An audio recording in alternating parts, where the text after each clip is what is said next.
Hello students, कैसे हैं आप सभी। उम्मीद करता हूँ आप सब बढ़िया होंगे, मस्त होंगे। देखिए, आज हमारा ये जो वीडियो है ये है रियल एनालिसिस बुक का चैप्टर नंबर 9 और इस चैप्टर का नाम क्या है? Improper integrals and their test of convergence.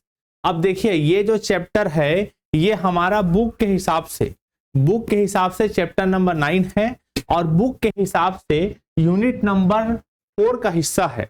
Okay, अगर आप सेमेस्टर वाले होंगे तो देख लेना, आगे पीछे यूनिट होगा, बाकी बुक के हिसाब से मैं बता रहा हूं। ओके, तो ये जो है बेसिकली सेकेंड ईयर और थर्ड एंड फोर्थ सेमेस्टर के हिसाब से बनता है ये चैप्टर। ओके, तो यूनिट नंबर 4 में एक्चुअली में 3 चैप्टर है, chapter number 9, chapter number 10 and chapter number 11। Okay, तो आपको मैं पहले ही बता चुका हूं, आपको सबसे पहले इस यूनिट नंबर 4 को अगर आप पढ़ रहे हैं तो चैप्टर नंबर जो 11 है जिसका नाम है बीटा एंड गामा, देख सकते हैं बीटा एंड गामा, उसको सबसे पहले पढ़ना है। और मैं आपको पिछला कुछ वीडियो में बताया भी था कि चैप्टर नंबर 11 जो कि बीटा गामा चैप्टर है उसको पढ़ने बस से ही यूनिट नंबर 4 का एक क्वेश्चन कंफर्म आपके एग्जाम हॉल में फंसता है, क्योंकि इस चैप्टर से क्वेश्चन आएगा।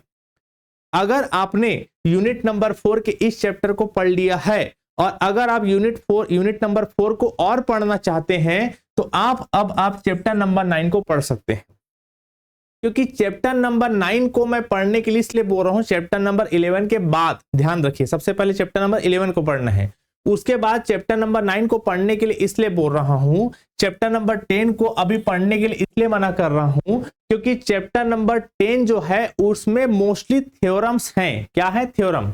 और थ्योरम को पढ़ने के लिए पर्याप्त सफिशिएंट समय चाहिए होता है। अगर आप एग्जाम टाइम में आके खड़े हो, आपको ऐसा लगता है कि सर मेरे पास समय का कमी है, मैं ज्यादा थ्योरम को पढ़ने के लिए समय नहीं खपा सकता, तो आप चैप्टर नंबर 10 को पढ़ने से बचिएगा, क्योंकि चैप्टर नंबर जो 10 है उसमें टोटल मैक्सिमम थ्योरम ही है। देखो, चैप्टर नंबर 10 को भी पढ़ा जाना चाहिए, लेकिन थ्योरम को पढ़ने के लिए थोड़ा फ्रेश माइंड चाहिए होता है, जो कि एग्जाम टाइम अगर आप चैप्टर नंबर 10 को बिल्कुल नहीं पढ़े हो तो चैप्टर नंबर 10 को पढ़ने से बचना। चैप्टर नंबर 11 के बाद चैप्टर नंबर 9 को पढ़ना।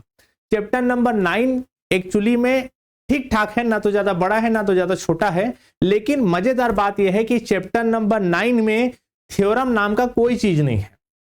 आपको थ्योरम मिलेगा ही नहीं मिलेगा, है ना, कोई नहीं, कुछ भी थ्योरम नहीं है उसमें, सिर्फ कैलकुलेशन है, गुणा भाग है और सिंपल है। जैसे एक क्वेश्चन बनता है वैसे ही बाकी सब क्वेश्चन बनते चले जाता है। ओके, तो चैप्टर का नाम मैं बता दिया।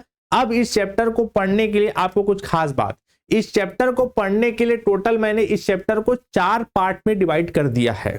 कितना पार्ट में? 4 पार्ट में, जिसमें अगर आप सिर्फ पार्ट 1 और पार्ट 2 को पढ़ लेते हैं तो 90% चांस है कि उसमें से एक क्वेश्चन फंस जाएगा। जैसे इसमें मैं पार्ट 1 तोड़ा हूं, उसमें 10 क्वेश्चन लिखा हूं, लेकिन सब क्वेश्चन छोटे छोटे हैं, मतलब कुछ क्वेश्चन ऐसे हैं जो 3-3 4-4 लाइन में सॉल्यूशन इसका कंप्लीट हो जाता है। क्वेश्चन सब दिख रहा है आपको ज्यादा, लेकिन सब 3 लाइन 4 लाइन में खत्म हो जाता है। ओके, मेरी बात समझ में आ गया? सब 3 लाइन 4 लाइन में खत्म हो जाता है। मैं थोड़ा सा हट जाता हूं स्क्रीन से, अब आप इसको जूम करके इसको नोट डाउन कर लीजिएगा, या बुक या परीक्षा बोर्ड रखे होंगे तो उससे आप पहले नोट कर लीजिएगा। ओके, ठीक। अब चैप्टर नंबर इसमें जो पार्ट 1 में छाटा हूं, इसके बारे में क्या बताया कि ये जो पार्ट है बहुत सिंपल है। सिंपल ऐसा है क्योंकि हर क्वेश्चन सेम टू सेम बनता है और हर क्वेश्चन 3 से 4 या मैक्सिमम 5 लाइन में कंप्लीट हो जाता है। अगर आपने शुरू के 2 क्वेश्चन को समझ लिया तो बाकी क्वेश्चन को आपको बनाने की जरूरत नहीं है। अगर आपका एग्जाम एकदम नजदीक है, आप जस्ट मेरा वीडियो निकाल के पढ़ लीजिएगा। मैं फिर दोबारा बोल दे रहा हूं, अगर आप ये सारे क्वेश्चन जो मैं एमपी क्वेश्चन बता रहा हूं, अगर इन सब क्वेश्चन को खुद से पढ़ पा रहे हो तो बहुत अच्छी बात है, नहीं तो एग्जाम टाइम हम लोग बिल्कुल न्यूनतम फीस पे 400-500 रुपए में पूरा कंप्लीट मैथमेटिक्स फिजिक्स का कोर्स प्रोवाइड कर देते हैं।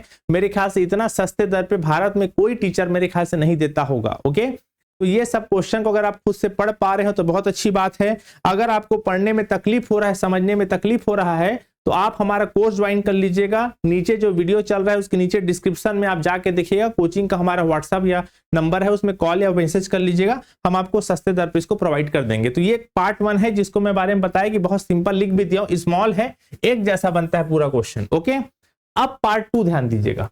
पार्ट 2 में बेसिकली 3 ही टाइप का क्वेश्चन है। एक है आबेल, मैं थोड़ा जूम कर देता हूं, एक है आबेल, दूसरा है डिरखले और तीसरा है आपका कन्वर्जेंस वाला। ठीक है ना? अब यहाँ पास आबेल में सिर्फ 2 ही क्वेश्चन पढ़ना है और दूसरा क्वेश्चन नहीं छूना है, आएगा तो इन्हीं में से आएगा, ध्यान रखिएगा। ओके, किसमें? आबेल में। ठीक है, अब इसमें थोड़ा मैं स्क्रीन से हट जा रहा हूं, आप देख लीजिएगा, नोट डाउन कर लीजिएगा। ठीक है, उसके बाद दूसरा डिरक्ले में भी 2 ही क्वेश्चन है, इन्हीं दोनों क्वेश्चन को पढ़ना है। और उसके बाद ये कन्वर्जेंस टेस्ट जो है उसमें सिर्फ एक ही क्वेश्चन, हालांकि एक क्वेश्चन मैं और लिख लिया हूं, इसको छोड़ना चाहे छोड़ लीजिएगा। बेसिकली एक ही क्वेश्चन अगर इस टेस्ट से आएगा तो सिर्फ यही क्वेश्चन आएगा पूरे छत्तीसगढ़ के सभी यूनिवर्सिटी के लिए, बात ध्यान रखिएगा, चाहे आप ईयर वाले हो चाहे सेमेस्टर वाले हो। ओके, उसके बाद देखिए पार्ट 3। अब पार्ट 3 में भी आपको दिख रहा होगा खूब सारा क्वेश्चन मैं लिख दिया हूं, लेकिन आप, मैं स्क्रीन से पहले हट जाता हूं, आप पॉज करके शायद नोट करेंगे। ठीक, ओके, आप ध्यान से सुनिएगा। इसमें जो है आपका ये जो पार्ट है, पार्ट नंबर 3, इसमें भी टोटल 10-11 क्वेश्चन लिखा हूं, लेकिन ये सारे क्वेश्चन आपको बहुत इजी लगेगा अगर आप पार्ट 1 को पढ़ लिए होंगे। पार्ट 1 जैसा बनता है वैसे ही पार्ट 3 बनता है, समझ में आ गया? बस ये विषम समाकल वाला है, इम्प्रॉपर वाला है। ओके, तो पार्ट 1 को अगर आप पढ़ लिए हैं तो पार्ट 3 में जो क्वेश्चन लिखा हूं सेम टू सेम बनेगा उसके जैसे। ओके, और उसके बाद लास्ट पार्ट 4 है। पार्ट 4 में फ्लोरेनिया समाकल है, इसको मैं भी थोड़ा हट जाता हूं स्क्रीन से, आप नोट डाउन करेंगे कर लीजिए जूम करके। ओके, तो पार्ट नंबर 4 फ्लोरेनिया समाकल उतना इंपॉर्टेंट नहीं है, जनरली इसमें से क्वेश्चन पूछने का चांस कम रहता है, पर फिर भी मैं 4 क्वेश्चन लिखा हूं, इतना बना लीजिए। यानी टोटल इस चैप्टर में मैं लगभग 25 से 26 क्वेश्चन बताया हूं।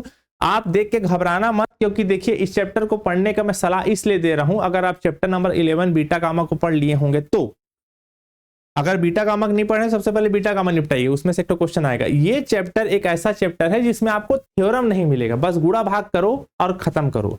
मतलब अगर मैं बोलूं कि कोई बच्चा अगर ढंग से बैठ जाए एक दिन में लगभग 7-8 घंटा प्रॉपर बैठ जाए तो ये चैप्टर आराम से खत्म हो जाएगा, और ना केवल खत्म होगा बल्कि आप इसको आसानी से रिवाइज भी कर सकते हो। ओके, तो ये चैप्टर को मैं पढ़ने की सलाह इसलिए दे रहा हूं क्योंकि इसमें थ्योरम नहीं है। देखो चैप्टर नंबर 10 नहीं पढ़ना है ऐसा नहीं बोल रहा हूं मैं, वो चैप्टर दिया है मतलब पढ़ने के लिए दिया है, लेकिन उस चैप्टर को पढ़ने बचिएगा, पहले इस चैप्टर को खत्म कर लीजिएगा, उसमें सब थ्योरम है। इसमें सिर्फ क्वेश्चन ही क्वेश्चन मिलेगा जो कि आसानी गुणा भाग तरीके से कैलकुलेशन, इंटीग्रेशन, डिफरेंशिएशन आपको आता है तो आप आसानी से बना सकते हैं। तो ये चैप्टर नंबर 11 के सारे एमपी क्वेश्चंस थे। देखो फिर वही बात बोल रहा हूं, आप लोग को लगता होगा सर ये एमपी क्वेश्चन बता रहे हो कि पूरे बुक छाप रहे हो। देखो मैं जो क्वेश्चन मैं बताया उससे तो बाहर आपके एग्जाम हॉल में आएगा नहीं, इस बात को दिमाग में आप डाल लो, चाहे आप सेमेस्टर वाले हो चाहे ईयर वाले हो। मैथ्स में इतने हजार क्वेश्चन में अगर आप बेसिक पेपर जो मार्केट में मिलता है जिसमें 10-12 क्वेश्चन दे देता है, वो फंसता नहीं है जनरली। मैथ्स और फिजिक्स में क्वेश्चन फंस जाएगा लेकिन मैथ्स में नहीं फंसता है। मैं आपको शुरू से बता रहा हूं, ये जो बुक है आपका, ये जो बुक है, इस बुक का आप जो है, मैं आपको पहले बता चुका हूं कि इस बुक का चैप्टर नंबर, ये रियल एनालिसिस जो बुक है उसका chapter number 3, chapter number 4, chapter number 10 और चैप्टर नंबर 2 टोटल थ्योरम है, थ्योरी है। अगर आपके पास पर्याप्त समय तभी पढ़िए, नहीं तो फिर मत पढ़िए। और मैं फिर वही बात बोल रहा हूं कि भाई आपको क्या करना है, टोटल 5 यूनिट है, यूनिट 1, 2, 3, 4, 5। यूनिट नंबर 1 का एक चैप्टर पढ़ लो, यूनिट नंबर 2 का एक चैप्टर पढ़ लो, यूनिट नंबर 3 का एक चैप्टर पढ़ लो, यूनिट नंबर 4 का एक चैप्टर पढ़ लो, ठीक है, 4 का, यूनिट नंबर 5 का एक चैप्टर पढ़ लो। यानी टोटल अगर आप 5 चैप्टर को पढ़ लेते हो तो इन 5 चैप्टर से एक एक क्वेश्चन तो कंफर्म आपके एग्जाम हॉल में छपा छुपाया है। यानी अगर हम ईयर के हिसाब से बात करें कि मान लीजिए 50 नंबर का क्वेश्चन आ रहा है तो 50 में 25 नंबर लॉक हो जा रहा है इन 5 चैप्टर को पढ़ने में, तो क्या बुरा है। आप हर चैप्टर का एकदम छठा क्वेश्चन पढ़ के गए और कुछ नहीं फंसा तो वो ज्यादा भयावह स्थिति हो जाता है। 25 नंबर, देखो 50 नंबर का मान लीजिए फॉर एग्जांपल 50 नंबर का क्वेश्चन आ रहा है, उसमें 25 नंबर में बोला ना, हर यूनिट से एक एक चैप्टर को पढ़ लीजिए, मात्र उसमें एक एक क्वेश्चन आएगा ही आएगा जो चैप्टर में पढ़ने के लिए बोला हूं। ओके, तो 50 में से अगर आप 25 नंबर ले आते हो और उसके बाद जो क्वेश्चन ऑलरेडी आप बना चुके हो उसको और रिपीट लिख के आ जाओ, वो ज्यादा सही होता है, बजाय इसके कि आप हर चैप्टर में 2-2, 4-4 क्वेश्चन एमपीएम भी पढ़ के चले गए, फिर वो भगवान भरोसे है, फंस गया तो फंस गया, नहीं तो फिर 12 भाव में आप जाना आपका तय है। ठीक है, तो बस यही था ये वाला चैप्टर का जो क्वेश्चन पढ़ना है। उसके अलावा देखो इसमें से भी और छांटा जा सकता है, आप छांटोगे तो, मैं बोला ना 4 पार्ट में डिवाइड किया हूं, part 1, part 2, part 3, part 4। Part 4 को छोड़ना चाहो छोड़ सकते हो, पार्ट 1 एंड पार्ट 3, 2 को बोल दिया था, सॉरी, पार्ट 1 एंड पार्ट 3, ये दोनों पार्ट ऐसा है जिसमें से एक क्वेश्चन जनरली आपको देखने को मिलेगा। ठीक, बाकी आपको एग्जाम टाइम मेहनत तो करना पड़ेगा, आप बोलोगे एग्जाम टाइम में मेहनत करने से बचूं, तो उससे काम नहीं बनेगा भाई ना। आपको मेहनत तो करना है, ठीक है ना। रिजल्ट क्या होगा कैसे होगा उसको मारो गोली, एग्जाम टाइम आप सिर्फ फोकस करो मेहनत करने में, मेहनत ही है जो आगे जाकर काम आएगा। ठीक है, थैंक यू सो मच, खूब मेहनत करिए, खूब अच्छे से पढ़िए। क्या होगा कैसे होगा उसको छोड़ो। युद्ध में कोई जाता है तो वो जीतने के लिए जाता है, हारने के लिए नहीं जाता है। तो मन से हारे हार है, मन के जीते जीत है। पहली हार बैठोगे तो फिर कुछ नहीं हो सकता, ठीक है। बाकी आप लोगों को हार्दिक शुभकामनाएं, खूब मेहनत करिए, रिजल्ट जो होगा देखा जाएगा, पर अभी अपना 100% दो। ठीक, थैंक यू सो मच।